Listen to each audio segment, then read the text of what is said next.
नमस्कार, प्राइम समाचारमा स्वागत छ। म सरोज कोइराला। सुरु गरौँ अहिलेसम्मका प्रमुख समाचारबाट।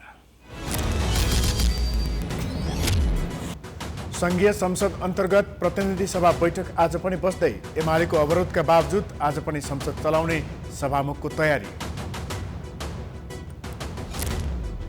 प्रधान न्यायाधीश राणाद्वारा आज न्याय सेवा आयोगको बैठकको आह्वान। नेपाल बार र न्यायाधीशका कारण संवैधानिक इजलासमा समेत अवरोध। अर्थमन्त्रीको अपरिपक्वताका कारण मुलुकको आर्थिक अवस्था नाजुक, तरलता अभाव उच्च बिन्दुमा।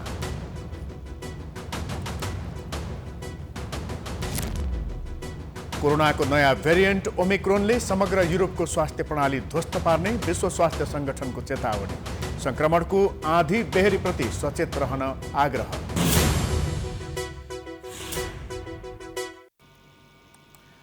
अब समाचार विस्तारमा। संघीय संसद अन्तर्गत प्रतिनिधि सभाको बैठक आज पनि बस्ने भएको छ। यसअघि हिजो प्रमुख प्रतिपक्ष नेकपा एमालेको विरोधका बीच प्रतिनिधि सभा बैठकले 2 अध्यादेश स्वीकृत गरेको थियो। बैठकले यौनजन्य हिंसा विरुद्धको केही ऐनलाई संशोधन गर्ने अध्यादेश 2078 र फौजदारी कसुर तथा फौजदारी कार्यविधि सम्बन्धी केही ऐन संशोधन गर्ने अध्यादेश 2078 लाई बहुमतले स्वीकृत गरेको हो। त्यसअघि बैठक सुरु हुने बित्तिकै एमालेका सांसदहरूले नाराबाजी गर्दै रोस्ट्रम घेराउ गरेका थिए। एमाले सांसदहरूले संसदीय मर्यादा कायम गर भन्दै नाराबाजी गरेका थिए। एमालेले संसदको अघिल्लो अधिवेशनदेखि नै आफ्नो पार्टीले कारबाही गरेका 14 सांसदलाई सभामुखले पदमुक्त गरेको सूचना टाँस नगरेको भन्दै संसदमा अवरोध गर्दै आएको छ। एमाले सांसदहरूले बैठकमा विरोध गरेपछि सभामुख अग्निप्रसाद सापकोटाले प्रतिनिधि सभा नियमावलीमा अदालतमा विचाराधीन विषयमा छलफल हुन नसक्ने व्यवस्था रहेको तर्फ पटक पटक ध्यानाकर्षण गराउँदै सभा सञ्चालनमा सहयोग गर्न आग्रह गरेका थिए। त्यस लगत्तै दुवै अध्यादेशलाई कानुन न्याय तथा संसदीय मामिला मन्त्री दिलेन्द्र प्रसाद बडुले स्वीकृत गरियोस् भने छुट्टा छुट्टै प्रस्ताव प्रस्तुत गरेका थिए। दुवै अध्यादेशलाई पारित गर्नु पूर्व बैठकले नेपाल मजदुर किसान पार्टीका प्रेम सुवालले दिएको विरोधको सूचनालाई बहुमतले अस्वीकृत गरेको थियो। सांसद सुवालले एमसीसी कुनै हालतमा पनि संसदबाट पारित हुन नहुने बताएका छन्। त्यस्तै संसद बैठकपछि सञ्चारकर्मीसँग नेकपा एमालेका प्रमुख सचेतक विशाल भट्टराईले यथास्थितिमा एमसीसी पास गर्ने पक्षमा एमाले नरहेको स्पष्ट पारेका छन्। गठबन्धन तोडै संसद चलाउन र एमसीसी पारित गर्न एमालेले प्रधानमन्त्रीलाई सहयोग गर्ने भन्ने प्रचण्डको भनाई निराधार भएको भन्दै उनले एमालेलाई बदनाम गर्ने कुरा पुष्टि हुन नसक्ने बताए।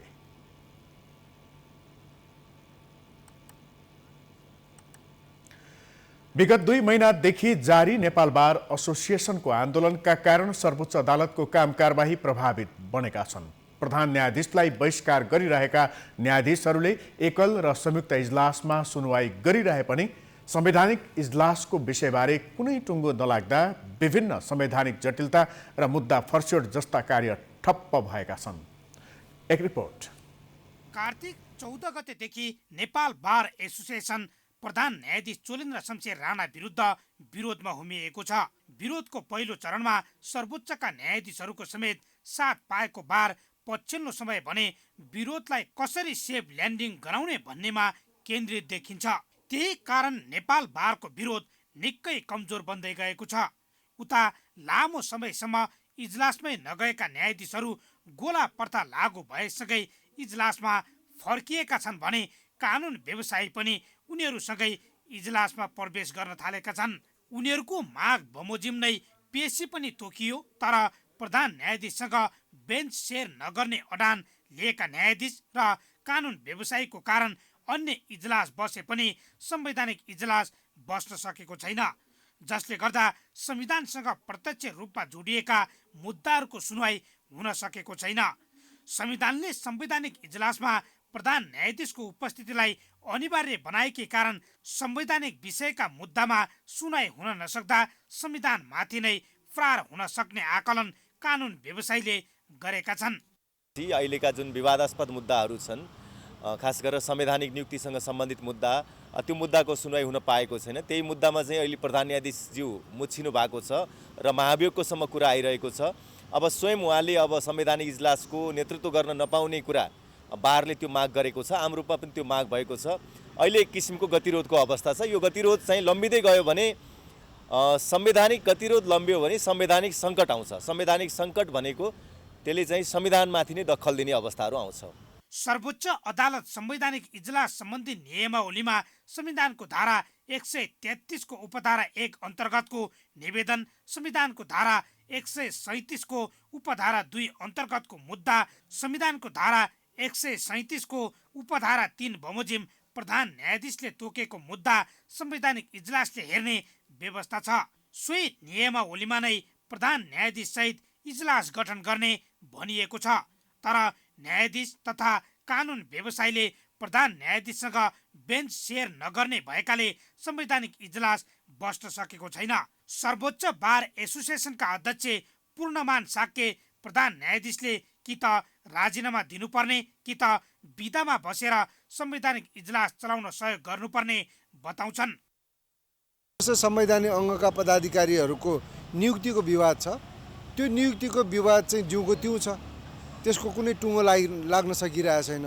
एउटा कुरो त्यो। दोस्रो कुरो, अब 14 जना सांसदहरूको उनीहरूको सदस्यता रहने कि नरहने भन्ने छ, त्यसको टुङ्गो लाग्न सकेको छैन। त्यस्तै अरू पनि धेरै महत्त्वपूर्ण मुद्दाहरू, संवैधानिक मुद्दाहरू चाहिँ त्यो संवैधानिक इजलासमा छ। त्यो संवैधानिक इजलासमा प्रधान न्यायाधीश रहेसम्म त्यो सुचारू हुँदैन। यता संवैधानिक इजलासको विषय अलपत्र नै परिरहेको बेला प्रधान न्यायाधीश राणाले बुधबार न्याय सेवा आयोगको बैठक बोलाएका छन्। नेपाल बार एसोसिएसनले राणाको राजीनामा माग गर्दै विरोध गरिरहेको र सर्वोच्च अदालतका न्यायाधीशहरूले पनि प्रधान न्यायाधीशसँग इजलास सेयर गर्न अस्वीकार गरिरहेको अवस्थामा उनले बोलाएको बैठकको सान्दर्भिकतामा पनि प्रश्न उठेको छ। उता नेपाल बारले न्याय सेवा आयोगका सदस्यहरूलाई बैठकमा सहभागी नहुन अनुरोध समेत गरेको छ। समाचारको सिलसिला अझै जारी छ। हामी विश्रामपछि आउँछौँ। बाँकी समाचारको साथमा गर्वैदेखि बोली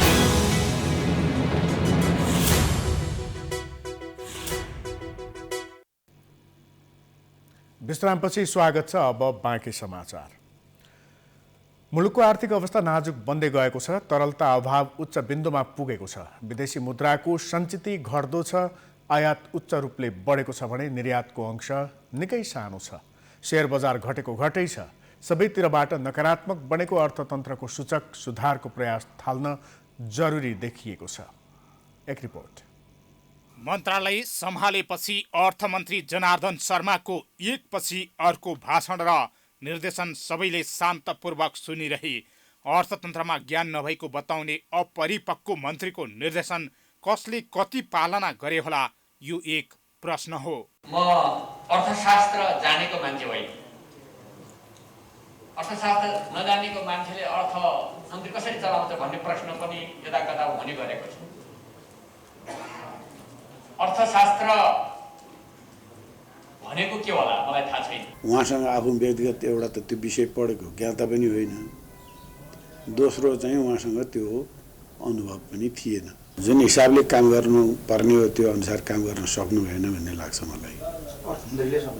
अर्थमन्त्रीले नै सक्नु भएन। अर्को अर्थतन्त्रका जे जति सूचकहरू सार्वजनिक भए ती सबै सूचकले सुखद सङ्केत देखाएनन्। मूल्य वृद्धि बढेको छ, रेमिट्यान्स घटेको छ, आयात बढेसँगै व्यापार घाटा उच्च अङ्कले बढेको छ, विदेशी मुद्रा सञ्चित घटेको छ, पुँजीगत खर्च हुन सकेको छैन, सेयर बजार घटेको घटै छ, तरलता अभाव र बढ्दो ब्याजदरले लगानीको क्षेत्र उकुस मुकुस बनेको छ। नेपाली काङ्ग्रेसको नेतृत्वमा सरकार छ, तर अर्थतन्त्रबारे यो सरकार मौन बस्दा निजी क्षेत्र पनि अचम्मित बनेको छ। यो खर्चको मेकानिजमलाई पनि नेपाल सरकारले अलिकति टाइमली चाहिँ एउटा चाहिँ खर्च जाने र अलिकति लिक्विडिटी फ्लस हुने हिसाबको चाहिँ वास्तवमा चाहिँ डिसिजनहरू पनि टाइमली चाहिँ भन्नाले कार्यान्वयन चाहिँ यदि चाहिँ हुन सक्यो भने तब मात्र यो इकोनोमिक एक्टिभिटीहरू चाहिँ अगाडि बढ्न चाहिँ सक्छ। नेपाली काङ्ग्रेसको सरकार नेतृत्व लिएर पनि अर्थतन्त्रलाई एक लगानी मैत्री वातावरणमा परिणत गर्न, अर्थतन्त्रमा देखिएका विकृतिहरू र जुन एउटा चिन्तापूर्वक अवस्था जुन सृजना भयो त्यसको लागि किन मौन बसिरहेको छ। मुलुकको अर्थतन्त्र एकपछि अर्को नकारात्मक बन्दै गएर चुनौतीपूर्ण अवस्थातिर अगाडि बढेको भन्दै अर्थशास्त्रीहरू चिन्तित देखिएका छन्। अर्थमन्त्री शर्मा भने आफूले गर्न नसकेको कामको आफ्नो गल्ती स्वीकार नगरी अझ पुँजीगत खर्च गर्न नसक्नेहरूको रकमान्तर गरिदिने ध्वास देखाइरहेका छन्। खाँचो भने समन्वयकारी भूमिकाको थियो। चालु खर्चमा नियमन गर्दै पुँजीगत खर्च बढाउन सबै विकासे मन्त्रालयका सचिवहरूलाई उत्प्रेरणा जगाउनु अहिलेको आवश्यकता हो। अर्थ मन्त्रालय सम्मिलित विकासे मन्त्रालयका सचिवहरूको कार्ययोजना एवं योजना आयोग, अर्थ मन्त्रालय, नेपाल राष्ट्र ब्याङ्क र प्रधानमन्त्री तथा मन्त्री परिषद कार्यालय बीचको समन्वय नै यति बेला पुँजीगत खर्चसँगै अर्थतन्त्र सुधार्ने उपाय हुन सक्छ। यी क्षेत्रको बेमेल पनि अर्थतन्त्रमा चुनौती थपिनुको अर्को कारण हो। अर्थमन्त्रीको चाहिँ त्यो निर्देशन दिने मात्रै होइन, अर्थमन्त्री भनेर त त्यो मूल मियो नै त्यही हो कि सबै सचिवहरू चाहिँ आधा सम्बन्धित मन्त्रीले चलाउँछ, आधा अर्थमन्त्री चलाउँछ।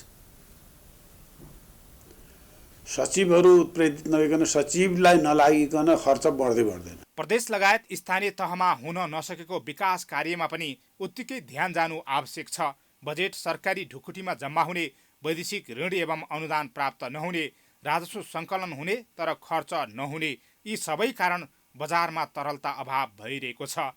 अर्थतन्त्रका सबै क्षेत्र तहस नहस हुँदा पनि अर्थमन्त्री शर्मा भने हचुवाकै भारमा 7%कै आर्थिक वृद्धिको हुङ्कार पिट्न छाड्दैनन्। मेरो अहिले पनि कुरा के छ भने हाम्रो 7% ग्रोथ छ, त्यो ग्रोथलाई हामी पुर्याउन सक्छौँ भन्ने लागिरहेको छ। जो जसले जे भने पनि तत्कालीन समस्या समाधानको लागि पुँजीगत खर्च बढाउनै पर्छ। निकासीमा प्रोत्साहन, अनौपचारिक क्षेत्रबाट आइरहेको रेमिट्यान्सलाई औपचारिक क्षेत्रबाट ल्याउने प्रयास, नचाहिँदा वस्तुहरूको आयातमा रोक लगायतका विषयमा ध्यान दिनैपर्छ। नीति बनाउने अर्थमन्त्री जिम्मेवार बन्नैपर्छ। सबैले बेलैमा विचार पुर्याएर अर्थतन्त्रलाई लयमा हिँडाउनु अहिलेको आवश्यकता हो। प्राइम टाइम्स एसडीका लागि हरिशरण नेउपाने, काठमाडौँ। समाचारको सिलसिला अझै जारी छ। हामी विश्रामपछि आउँछौँ। विश्रामपछि स्वागत छ। अब अन्तर्राष्ट्रिय समाचार।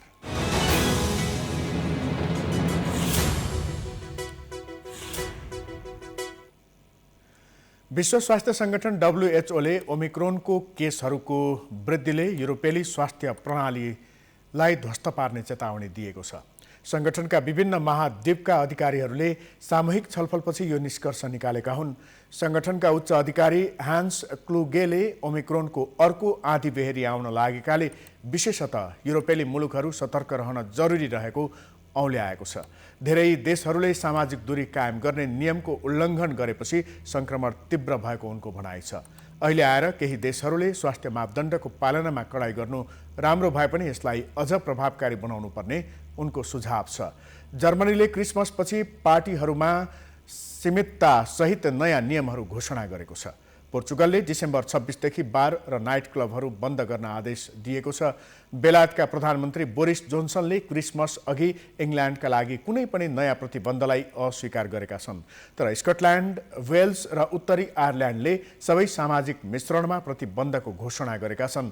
ओमिक्रोन पहिलो पटक गत महिना दक्षिणी अफ्रिकामा पहिचान गरिएको थियो, तर अहिले विश्वभर फैलिएको छ।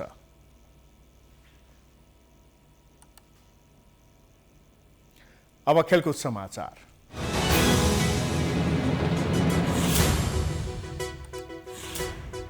यो सँगै हामी समाचारको अन्त्यमा आइपुगेका छौँ। जाँदा जाँदै प्रमुख समाचार पुनः एकपटक। संघीय संसद अन्तर्गत प्रतिनिधि सभा बैठक आज पनि बस्दै, एमालेको अवरोधका बावजुद आज पनि संसद चलाउने सभामुखको तयारी। प्रधान न्यायाधीश राणाद्वारा आज न्याय सेवा आयोगको बैठकको आह्वान। नेपाल बार र न्यायाधीशका कारण संवैधानिक इजलासमा समेत अवरोध। अर्थमन्त्रीको अपरिपक्वताका कारण मुलुकको आर्थिक अवस्था नाजुक, तरलता अभाव उच्च बिन्दुमा।